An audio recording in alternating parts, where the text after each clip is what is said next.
लाइमुथि ओनसोलनि ख्रिस्ट सिबियारि आरो रायजो राजाफोरनि थाखाय जोबोरैनो गोजोनथाव खौरां।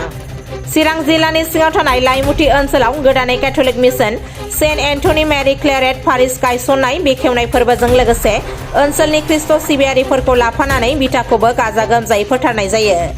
ओरैहाय बे हाबाफारिनि थावनियाव बिटिआरनि इएम रनजित बसुमतारीखौबो नायगिदिंहैनानै अदेबानि मख'नो गोनांदि बे बेखेवनाय हाबाफारियाव बङाइगाव डायसिसनि बिशप थमास फुल'फिलिलजों लोगोसे दाब दाब मिशननि पारिश प्रिस्ट फादारफोर डिकनफोर ब्रादारफोर आरो सिस्टारफोराबो फैनानै कैथलिक धोरोमनि नेमखान्थि बादियै मेथाइ खननाय मोसानायजों इसोरनियाव मिसा बुलि बावनानै हाबाफारिखौ मेहेरगोनां खालामो।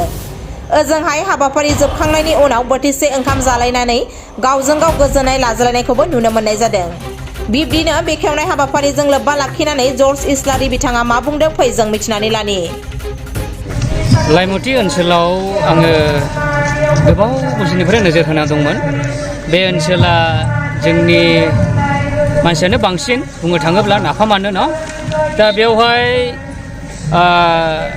स्कुल मोजां गैया, रोंगौनाय माबा मा होनो लेखा गोरों मानसिफोर गैया, हस्पिटाल गैया, गोदोसोनाय जायगाखौ नुनानै आङो जोंनि मान होनो गोनां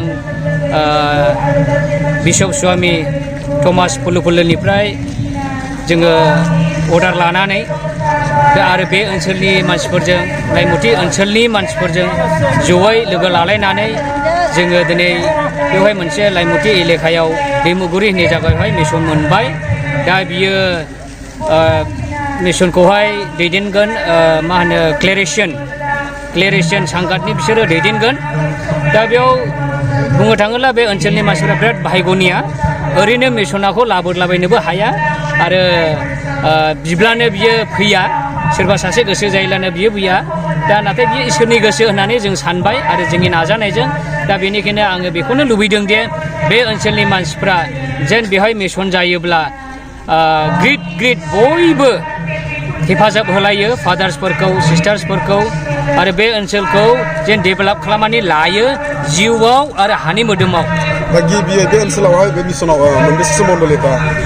बे ओनसोलावहाय 8था मण्डलि जाथ'नानै दङ। दा बिशपनि अर्डार बायदि 8थाल' होनानै दोनदों।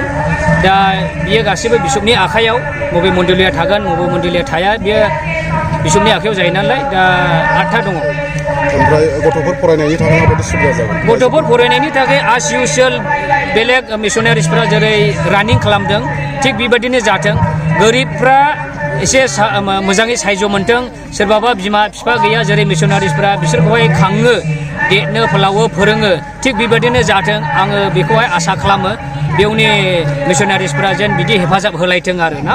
मिशन जायोबा रायजो राजाफोरखौ हेफाजाब होलायनो माबायदि खावलायनो सानो नोंथाङा? आङो मिशनारिसखौ बेखौनो खावलायनो सानदों जेन जोंनि बे गोदोसोनाय जायगायावहाय जेन जेसेबां हायो एसेबां जेन हेफाजाब होयो आरो हेफाजाब होनानै जोंनि मानसिफ्राबो बुजिलायनानै जेन फादारखौबो हेफाजाब होयो आरो बे मिशनारिसा जेराव हाबो बे मिशनारिस हाबनाय जागाया मालाबाबो आनडेभेलप जानानै थाया।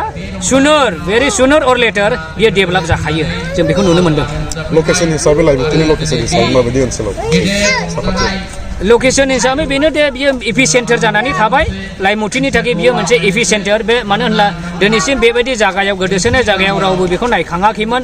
दिनैसिम मोनसेबो सरकार एबा माबा मोनसे आसनिफोरबो बेहाय डेभेलपमेन्टनि इनफ्रास्ट्राक्चारखौ जों नुनो मोनाखै। नाथाय फार्स्ट रेकर्ड इन हिस्ट्रियावहाय जोंनि बेनो जासिगोन जे बे मिशनारिस फैनाया, कैथलिक मिशनारिस फैनाया बियो रेकर्ड जासिगोन आरोना। बियो बबेबा पारिसनिफ्राय गावनाय ना ओरैनो डाइरेक्ट? बबेबा पारिसनिफ्राय बिदि गावनाय गैया, नाथाय बियो डाइरेक्ट अपइन्ट जानाय। जोङो बेखौ आङो बहुत बोसोर लादों बिशपजों रायलायनानै आरो फादार्सफोरजों रायलायनानैहाय, आरो बियो डाइरेक्ट अपइन्ट खालामनानै बेखौ लानाय।